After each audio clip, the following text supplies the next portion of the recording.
Terjebak satu malam yang indah. Bab 043. Kalimat Ernia terpotong, saat suara salam dari arah pintu menggema memenuhi ruangan yang kini menjadi terlihat sempit itu. Dan, tiba-tiba suasana menjadi hening.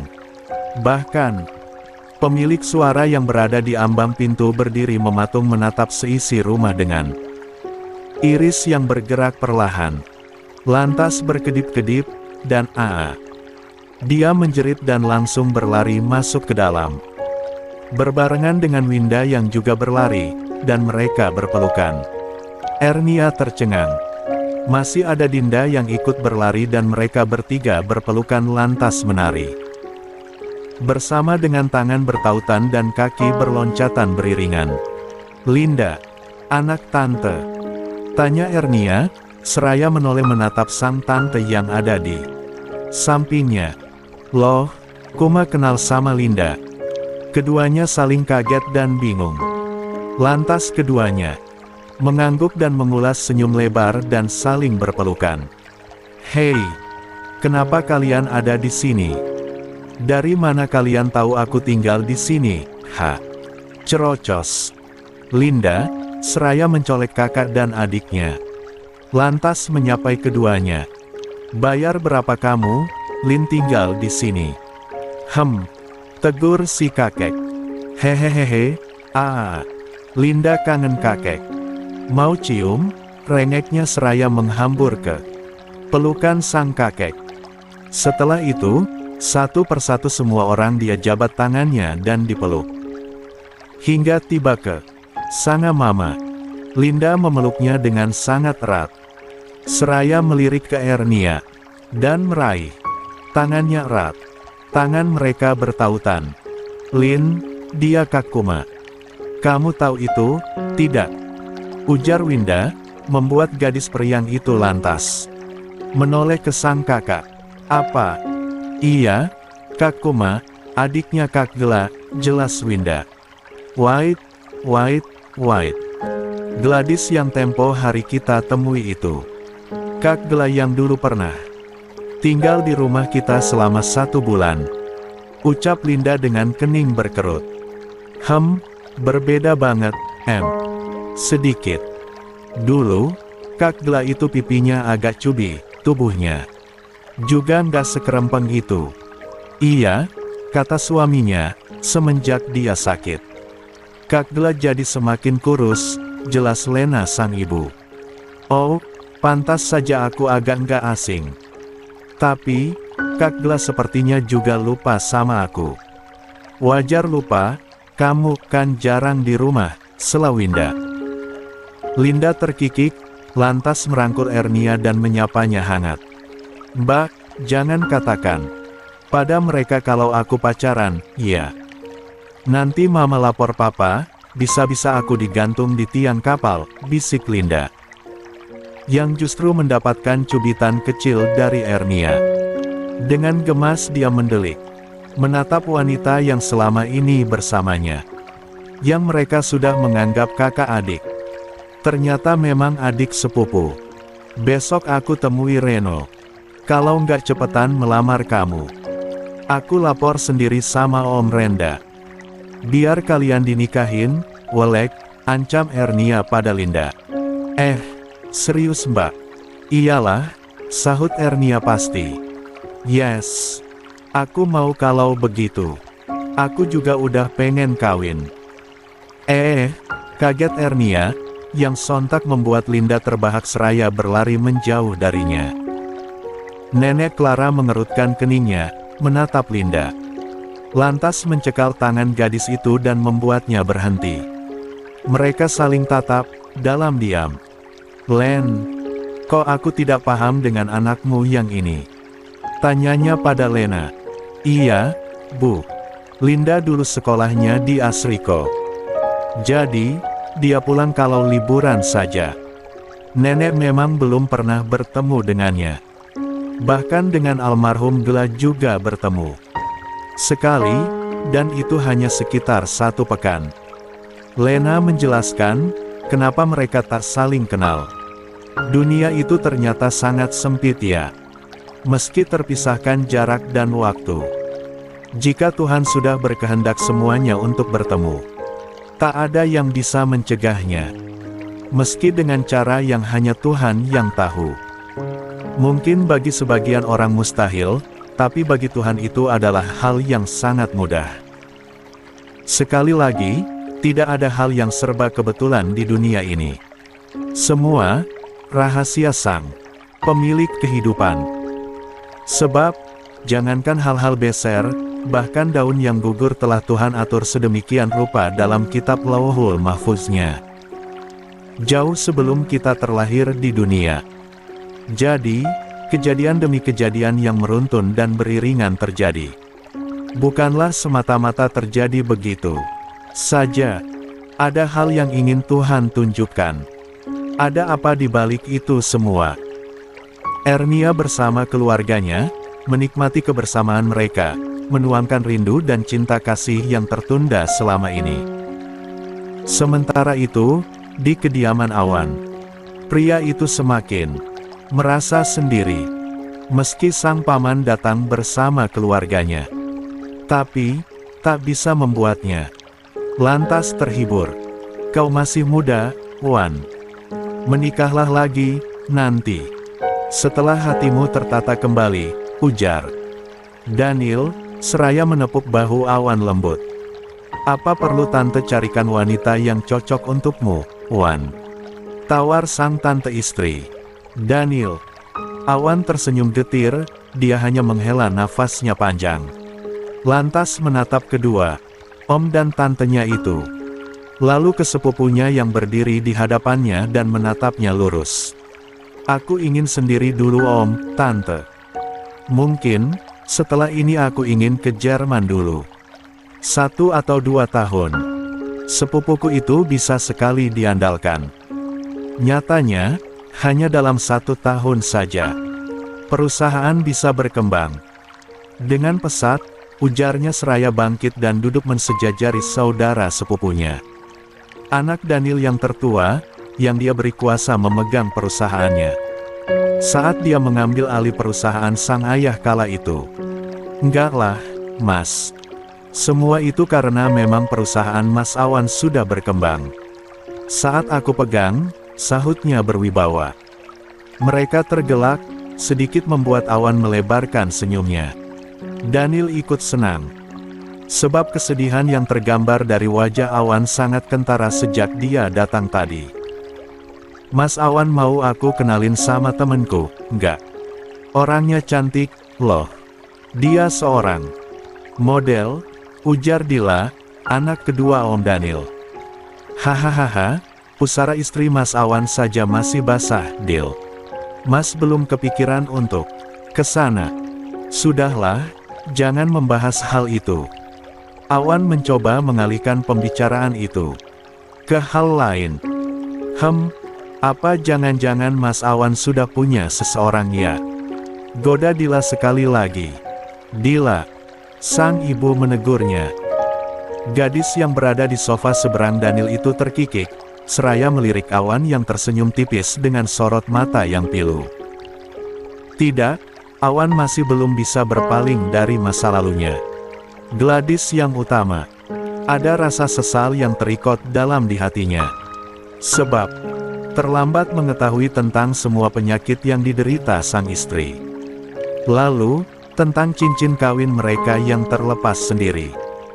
Dan dia ingat, malam itu Ernia berkata kalau cincin itu ada di gamisnya.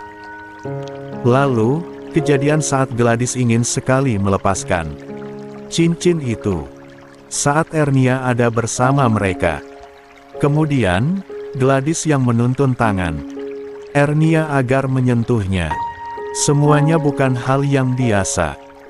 Pasti ada yang ingin Gladys sampaikan dari semua itu. Tapi, apa? Tanya Awan dalam hati. Setiap kali dia menatap cincin milik mendiang istrinya itu. Jadi, apa rencanamu selanjutnya, Wan? Tanya Daniel, memecah keheningan. Om tolong pegang kendali lagi perusahaan. Aku ingin sementara waktu menyendiri. Tatapannya pasti ke sang paman. Yang sedikit menghela nafasnya berat. Lalu Rangga, tolong handle dulu perusahaanku, iya. Aku percaya padamu, ujarnya. Seraya menepuk bahu sepupunya lembut. Pria tampan itu tersenyum, lantas mengangguk. Pasti. Tapi, jangan lama-lama menyendirinya, Mas. Aku lagi PDKT loh ini. Mas harus menikah lagi, sebelum aku dahului, sahut Rangga, meledaknya. Hahaha. Wah, sepertinya Om Daniel bakal punya mantu ini sebentar lagi, ujar Awan. Saat mendengar sepupunya itu sedang PDKT. Tapi dia jatuh cintanya sama janda anak satu, Wan. Om pikir, apa dunia sudah kehabisan stok gadis-gadis? Sampai sepupumu itu mau menikahi janda, sahut Daniel. Dengan wajah sedikit kecewa. Awan terdiam, menatap Rangga yang mendesah kesal setelah melirik sang ayah. Lalu, sang tante, yang juga mencebik saat suaminya membahas hal tersebut. Sementara dia mencelos menatap sang kakak yang justru menghela nafasnya berat. Apa yang salah dengan janda, Om, Tante? Protes Awan. Sebab, jika janda saja bermasalah, lantas bagaimana dirinya yang kini juga memiliki gelar duda? Daniel mencebik, seraya menatap sinis Rangga. Juga Niken sang tante, yang merengut sinis. Tante pengennya dia dapat yang masih lajang, Wan. Ini menantu pertama loh, Wan. Masa iya, Om sama Tante dapat menantu bekas orang? Jadi, kalau Dila yang nikah duluan, aku nggak apa-apa, kan dapat janda. Sanggah Rangga ngotot. Ya bukan seperti itu, nak. Niken meninggikan suaranya. Ma, Ernia itu janda baik-baik. Akhlaknya bagus, dia sangat mandiri. Dan perlu mama sama papa tahu. Dia itu sangat solehah, jelas Rangga menyebutkan nama wanita yang ingin sekali dia jadikan istri itu. Membuat Awan tercengang, dengan mata membulat menatap adik sepupunya yang duduk di sampingnya itu. Glek, salivanya terasa sangat pahit. Bahkan sakit sekali. Tenggorokannya menggelontorkan ludahnya itu. Rangga mencintai Ernia. Apa Ernia adik iparku? Atau Ernia lain, yang juga sama-sama janda? Hati Awan bermonolog. Riko dan Aditya, sepulangnya dia dari rumah sakit dan sejenak tinggal di kediaman Awan, untuk ikut sekalian bertaksiah. Seusai pemakaman kakak Ernia, pria itu lantas pulang ke rumahnya. Riko mendengus saat melihat mobil ibundanya terparkir di depan gerbang rumahnya.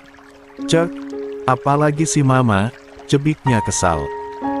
Riko segera menekan tombol otomatis dari kendaraannya untuk membuka gerbang yang tinggi menjulang di depan rumahnya. Sebelum kendaraannya masuk, kendaraan sang ibu mendahului masuk ke mansion miliknya. Sebelumnya, Riko sengaja menjauh dari sang ibu. Dia enggan membahas Rosana, dan Rosana. Setelah mobil mereka masuk ke halaman rumah, dan gerbang secara otomatis tertutup rapat, mereka turun dari kendaraan masing-masing. Nanti dengan wajah murka mendekati Riko yang berwajah kesal. Keterlaluan kamu, Riko. Ana berjuang di rumah sakit, kamu sama sekali tidak menjenguknya. Kemana saja kamu? Mama telepon gak pernah diangkat. Amuk Nanti. Dengan wajah memerah dan nafasnya yang naik turun. Cek, Ana lagi, cebik Riko kesal. Seraya berjalan masuk ke rumahnya. Dia itu berjuang demi menyelamatkan bayi kalian. Dan kamu malah leha-leha semaumu. Di mana tanggung jawab, Riko? Riko menghentikan langkahnya, lantas menghela nafasnya panjang. Nanti berkacak. Pinggang menatap tajam anak lelakinya itu. Mama masih percaya sama bualan wanita itu. Riko, Jaga ucapanmu. Dia calon ibu dari Ba. Bukan. Sekali lagi aku tegaskan ke Mama. Ana tidak mengandung bayiku. Yang Ana bawa dan tunjukkan ke Mama itu DNA anak Ernia. Bayi kami, cucu Mama. Tegas Riko. Dengan nada sedikit tinggi. Ini kali pertama Riko bersuara seimbang dengan nada sang ibu. Selama ini, dia tak pernah sekalipun meninggikan suaranya sedikitpun kepada wanita yang telah melahirkannya itu. Tapi, kali ini Riko benar-benar sedang lelah. Melihat sosok Ernia yang menangis histeris, membuatnya ikut nyeri di hatinya. Dia tidak pernah tahu, jika mantan istrinya ternyata memiliki keluarga. Dan hari ini, dia baru tahu, kalau Ernia tidak sendiri. Meski dia belum tahu banyak. Tapi, saat tahu Ernia memiliki keluarga, ada bahagia yang juga Riko rasakan untuk mantan istrinya itu. Mama baca sendiri, Riko. Kertas itu. Ana mencuri rambut bayi Ernia dari rumah sakit, saat Ernia hendak melakukan DNA. Lantas dia datang ke kantorku meminta rambutku. Dan Ana memeriksakan keduanya. Dia tadinya ingin menipuku dengan tidak memasukkan nama data bayinya dan mengosongkannya. Tapi, aku bukan orang bodoh. Ana itu sedang mengandung, kalau dia mau tes DNA denganku. Seharusnya dia meminta sampel darahku, bukan rambutku, cerocos Riko tiada henti. Iya, awalnya aku manut saja. Tapi, saat hasil itu aku terima. Aku baru sadar, kalau Ana itu hendak membohongiku. Dan Mama percaya dengan kebohongan itu. Cekak. Ma, aku ini anak Mama. Aku juga ingin Mama bahagia. Sebab itu aku menikahi Ernia. Wanita yang wanita solehah tidak akan pernah tidur dengan pria lain. Ingat itu Riko. Itu bukan kesengajaan, Ma. Aku sudah mendapatkan penjelasan dari Ernia, juga laki-lakinya. Kamu percaya, Riko? Mana ada maling ngaku. Penuh penjara kalau sampai pencuri mengakui kesalahannya. Mereka terus beradu mulut. Saling meninggikan suara masing-masing. Terutama Mama Nenti yang begitu ngotot dengan pendiriannya yang dia anggap benar. Dan Riko, dia lelah terus-menerus dirongrong atas kesalahan Ernia yang pure memang tak bersalah. Terserah. Dengan atau tanpa restu Mama, aku akan memperjuangkan Ernia dan bayiku. Lantas menikahinya, kalau bisa. Sebab aku sangat mencintai wanita itu, kekeh Riko. Riko, kamu sudah berani membentak namamu sekarang. Iya. Hanya demi wanita. Murahan itu. Murahan. Murahan kata Mama. Perlu Mama tahu, Ernia masih perawan saat aku nikahi, Ma. Dan Ana, wanita pilihan Mama itu, bahkan dia tak merintih kesakitan sama sekali saat aku gauli untuk pertama kali. Jadi, siapa yang Mama pantas sebut murahan? Siapa? Pekik Riko yang kian terbakar emosi. Kepalanya rasanya mau pecah. Entah mengapa mamanya itu begitu membenci Ernia. Jika hanya karena Ernia besar di panti asuhan. Nyatanya panti justru menjadikan Ernia sosok yang begitu kuat, bahkan mandiri dan hebat. Pendidikan, siapa yang tidak tahu Ernia Kusumaningrum, bahkan saat pertama namanya melejit di area kampus. Pesonanya selalu menjadi trending topik. Membicarakan betapa wanita itu luar biasa. Bukan hanya cerdas, tapi Ernia juga memiliki pesona yang memang istimewa.